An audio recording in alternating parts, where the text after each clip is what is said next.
ಕಾನೂನಾತ್ಮಕವಾಗಿ ಮಾಡುವಂತ ಎಲ್ಲಾ ಹೋರಾಟಗಳನ್ನು ಮಾಡಿ ನಮ್ಮ ನ್ಯಾಯವನ್ನ ಪಡೆದು ನಮ್ಮ ಹಕ್ಕನ್ನ ಪಡೆದು ನಾವು ನೆಮ್ಮದಿಯಾದಂಥ ಜೀವನವನ್ನ ನೆಮ್ಮದಿಯಾದಂಥ ವಾತಾವರಣವನ್ನ 10 ಜನ ಊರಿಂದ ಒಬ್ರು ಇಬ್ರು ಬಂತಂದ್ರೆ ಈ ಹೋರಾಟ ಅವರು ಶಕ್ತಿಯನ್ನ ನೋಡ್ತಾರೆ.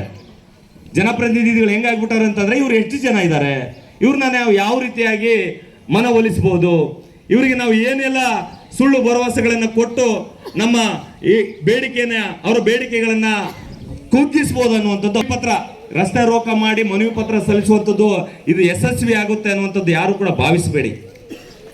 ಇವತ್ತೇನೋ ಮನವಿ ಪತ್ರ ಕೊಟ್ಬಿಟ್ವಿ, ರಸ್ತೆ ರೋಕ ಮಾಡ್ಬಿಟ್ವಿ, ಆಯ್ತು 19 ಹಳ್ಳಿಗಳನ್ನ ಮಸ್ಕಿಗೆ ಸೇರಿಸೋದನ್ನ ಬಿಟ್ಟು ಸಿದ್ದನೂರಿನಲ್ಲಿ ಉಳಿಸ್ತಾರೆ ಅನ್ನುವಂಥ ಭಾವನೆಯನ್ನು ಯಾರು ಕೂಡ ಮೂಡಿಸ್ಕೋಬೇಡಿ. ಅದನ್ನ ಕೂಡ ಯಾರು ಕೂಡ ಅದನ್ನ ಆಗತ್ತೆ ನಮ್ಮ ಇವತ್ತಿನ ಹೋರಾಟ ಸಕ್ಸಸ್ ಆಯ್ತು ಅಂತ ಯಾರು ಕೂಡ ಅನ್ಕೋಬೇಡಿ. ಇದು ಕಾನೂನಾತ್ಮಕವಾಗಿ ಮಾಡುವಂತ ಹೋರಾಟ ಆದ ಕಾರಣಕ್ಕಾಗಿ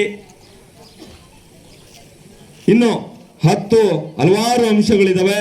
ಆ ಅಂಶಗಳನ್ನ ಇನ್ನು ನಮ್ಮ ಹೋರಾಟಗಾರರಿದ್ದಾರೆ, ಜನಪ್ರತಿನಿಧಿಗಳಿದ್ದಾರೆ, ರೈತ ಬಂಧುಗಳಿದ್ದಾರೆ.